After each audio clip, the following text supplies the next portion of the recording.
সুপ্রিয় দর্শক, এই মুহূর্তের সবথেকে বড় খবর। দর্শক, কাশ্মীরের পাহেলগাঁয়ে জঙ্গি হামলার ঘটনার পর ক্ষোভে ফুঁসছে গোটা দেশ। সকলের একটাই দাবি, পাকিস্তানকে উচিত শিক্ষা দিতে হবে। কারণ কাশ্মীরের পাহেলগাঁয়ে এই জঙ্গি হামলার ফলে প্রায় ২৬ জন ভারতীয় নাগরিকের মৃত্যু হয়েছে। যদিও এই ঘটনার পর সৌদি আরব সফর কাটছাট করে সাথে সাথে দেশে ফিরে এসেছেন প্রধানমন্ত্রী নরেন্দ্র মোদী। তার পরপরই কূটনৈতিকভাবে পাকিস্তানের বিরুদ্ধে ৫টি কঠোর পদক্ষেপ নিয়েছে কেন্দ্রের নরেন্দ্র মোদী সরকার, যার জেরে কার্যত একেবারে দিশেহারা অবস্থা পাকিস্তানের। শুধু তাই নয়, নরেন্দ্র মোদী সরকার সাথে সাথে এই নিয়ে সর্বদলীয় বৈঠকও ডেকেছিল।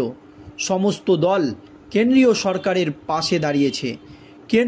পাকিস্তানকে উচিত শিক্ষা দিতে যত কঠোর পদক্ষেপ নেওয়া দরকার সেই পদক্ষেপ নিক কেন্দ্রের নরেন্দ্র মোদী সরকার, এমনই দাবি এই দেশের সমস্ত বিরোধী দলগুলির। আর এই আবহে দেশের ভেতরে কাশ্মীরে জঙ্গিদের বাড়ি ভেঙে দেওয়া নিয়ে বিস্ফোরক মন্তব্য করলেন তৃণমূল নেতা কুণাল ঘোষ। আর কুণাল ঘোষের এই মন্তব্যের পর রাজ্য রাজনীতিতে একেবারে নতুন করে শোরগোল পড়ে গিয়েছে। দর্শক, আপনারা জানেন কেন্দ্রীয় স্বরাষ্ট্রমন্ত্রী অমিত শাহ এবং প্রধানমন্ত্রী নরেন্দ্র মোদী নিজেদের অবস্থান স্পষ্ট করে জানিয়ে দিয়েছেন যে এই জঙ্গিরা পৃথিবীর বা বিশ্বের যেই প্রান্তেই লুকিয়ে থাক না কেন তাদেরকে ধরে আনা হবে এবং উচিত শিক্ষা দেওয়া হবে। শুধু তাই নয়, ইতিমধ্যেই সমস্ত সীমান্তবর্তী এলাকায় বা বর্ডার এলাকায় যুদ্ধের জন্য একেবারে প্রস্তুত হয়ে গিয়েছে ভারতীয় সেনা। যে কোনো মুহূর্তে পাকিস্তানের ওপর একেবারে হামলা হতে পারে বা অ্যাটাক হতে পারে, এমনই কিন্তু আশঙ্কা করছে বিশেষজ্ঞ মহল। এই আবহে আপনারা জানেন এই জঙ্গি হামলার ঘটনায় বিশেষজ্ঞরা মনে করেছে শুধুমাত্র পাকিস্তানিদেরকে দিয়ে সম্ভব নয়, স্থানীয় কাশ্মীরি জঙ্গিরাও এই নৃশংস হত্যাকাণ্ডের সঙ্গে জড়িত। কারণ তাদের কাছ থেকেই তথ্য নিয়ে এই হামলা পরিকল্পনাভাবে করা হয়েছে। আর এই কাশ্মীরি জঙ্গিদের বাড়ি বিস্ফোরণ করে একেবারে উড়িয়ে দিয়েছে ভারতীয় সেনারা। আর তাতেই মুখ খুলেই একেবারে বিস্ফোরক দাবি করেছেন তৃণমূল নেতা কুণাল ঘোষ। এই জঙ্গিদের বাড়ি ভেঙে দেওয়া নিয়ে কুণাল ঘোষের এই দাবিতে রীতিমতো গোটা রাজ্য রাজনীতিতে শোরগোল পড়ে গিয়েছে।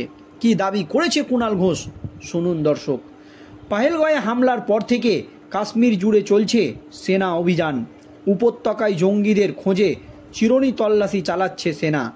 গত 5 দিনে অন্তত 9 জঙ্গির বাড়ি গুড়িয়ে দেওয়া হয়েছে। এই অভিযান নিয়ে এবার প্রশ্ন তুললেন তৃণমূলের অন্যতম রাজ্য সাধারণ সম্পাদক কুণাল ঘোষ। লিখলেন, সবকটা বাড়ি তো আমাদের দেশে, এতদিন এগুলি কিভাবে ছিল? নিজের এলাকার বাড়ি ভেঙে আমরা কড়া ব্যবস্থা বলে লাফাবো? নিজের এলাকার বাড়ি ভেঙে কি কড়া পদক্ষেপ হলো বা কি ব্যবস্থা হলো, এই নিয়ে তো আমাদের লাফানোর কিছু নেই, এমনটাই বুঝাতে চেয়েছেন তৃণমূল নেতা কুণাল ঘোষ। পুলওয়ামার পর জম্মু ও কাশ্মীরের মাটিতে সবচেয়ে বড় জঙ্গি হামলার ঘটনা ঘটেছে গত মঙ্গলবার বিকেলে। পাহেলগাঁয়ের এই রিসর্টে পর্যটকদের ওপর হামলা চালায় জঙ্গিরা। সব মিলিয়ে 40 রাউন্ড গুলি চলেছে। মূলত আক্রমণ করা হয় অমুসলিমদের। মৃত্যু হয়েছে মোট 26 জনের। হামলার দায় স্বীকার করেছে লস্করের টিআরএফ রেজিস্টার ফ্রন্ট। এই হামলার পরই পাকিস্তানে প্রত্যাঘাত করেছে ভারত সরকার। সিন্ধু জল চুক্তি স্থগিত সহ একাধিক পদক্ষেপ করা হয়েছে। এইদিকে শনিবার থেকে কাশ্মীরের অনন্তনাগ, পুলওয়ামা এবং শোপিয়ান কুলগাঁওয়ের বিভিন্ন এলাকায় একযোগে চলছে অভিযান। 5 দিনে অন্তত 9 জঙ্গির বাড়ি গুড়িয়ে দেওয়া হয়েছে। সেই ছবি প্রকাশ্যে আসতেই সোশ্যাল মিডিয়ায় বেশ কিছু প্রশ্ন তুললেন তৃণমূল নেতা কুণাল ঘোষ। রবিবার এক্স স্যান্ডেলে তিনি লিখেছেন, সন্ত্রাসের বিরুদ্ধে পাকিস্তানের বিরুদ্ধে কড়া ব্যবস্থা নেওয়া হোক। কিন্তু আজ টিভিতে গুটি কয়েক বাড়ি ভাঙা দেখিয়ে বলা হচ্ছে জঙ্গিদের আশ্রয়স্থলের ব্যবস্থা করা হচ্ছে। আজব সবকটা বাড়িই তো আমাদের দেশে, সেগুলি এতদিন কি করে সেখানে ছিল? স্বরাষ্ট্র মন্ত্রক কী করছিল? নিজের এলাকায় বাড়ি ভেঙে আমরা কড়া ব্যবস্থা বলে লাফাবো? অর্থাৎ সন্ত্রাস দমন এ কেন্দ্রের ভূমিকা কতটা ইতিবাচক সেই নিয়ে প্রশ্ন তুলে দিয়েছেন তৃণমূল নেতা কুণাল ঘোষ। তবে কাশ্মীরের পাহেলগাঁয়ে এই জঙ্গি হামলার ঘটনা নিয়েও একাধিক প্রশ্ন কিন্তু উঠে গিয়েছে। কারণ যেখানে এই জঙ্গি হামলা হয়েছিল সেইখানে কিন্তু কোনো রকম যানবাহন যেতে পারে না। প্রায় 7 কিলোমিটার এরিয়া ঘোড়া কিংবা হেঁটেই যেতে হয়। আর এই 10 থেকে 15 কিলোমিটার যাওয়ার জন্য একটি মাত্র রাস্তা রয়েছে, আর এই রাস্তা দিয়েই চুপিসারে এসেছিল জঙ্গিরা। এসেছিল, কিন্তু তখন তাদেরকে গ্রেপ্তার করা হয়নি বা সেনাবাহিনীর নজরে পড়েনি।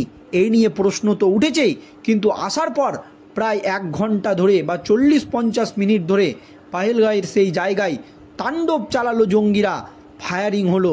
সেই আওয়াজও কি কোনো স্থানীয় পুলিশ বা আর্মি কিংবা সেনাবাহিনীর কানে পৌঁছালো না? এই প্রশ্ন কিন্তু উঠে গিয়েছে।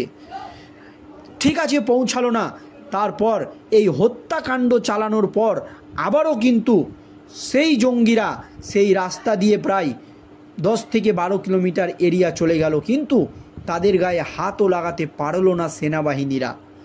তাহলে এই প্রশ্ন কিন্তু ঘুরপাক খাচ্ছে। আর এই আবহে স্থানীয় কাশ্মীরি জঙ্গিদের বাড়ি ভেঙে একেবারে তছনছ করে দিয়েছে ভারতীয় সেনা, যার প্রশংসা করছে সকলেই। আর তখন এই নিয়ে প্রশ্ন তুলে দিয়েছে তৃণমূল নেতা কুণাল ঘোষ। তিনি বললেন, এই সমস্ত বাড়িগালা কেন এতদিন কাশ্মীরের মাটিতে ছিল? এতদিন কি করছিল স্বরাষ্ট্র মন্ত্রক, কেন্দ্রীয় সরকার এতদিন কি করছিল? এই প্রশ্ন কিন্তু তুলে দিয়েছে। তবে এই নিয়ে তৃণমূলের second in command Abhishek Banerjee জানিয়েছেন, পাহেলগাঁয়ে জঙ্গি হামলার ঘটনার পর থেকে যখন ক্ষোভে ফুঁসছে গোটা দেশ, পাকিস্তানকে কড়া জবাব দেওয়া হোক এমনটাই চাইছে দেশবাসী। এর মধ্যে প্রতিরক্ষা ক্ষেত্রে তৎপরতা শুরু করেছে ভারত। যে কোনো সময়ে কড়া জবাব দেওয়া হতে পারে এমনই মনে করছে দেশবাসী।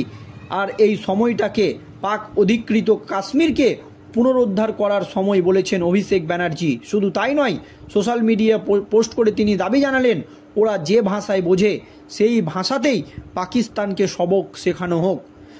পাকিস্তানে এখন সার্জিক্যাল স্ট্রাইক করে কোনো লাভ নেই।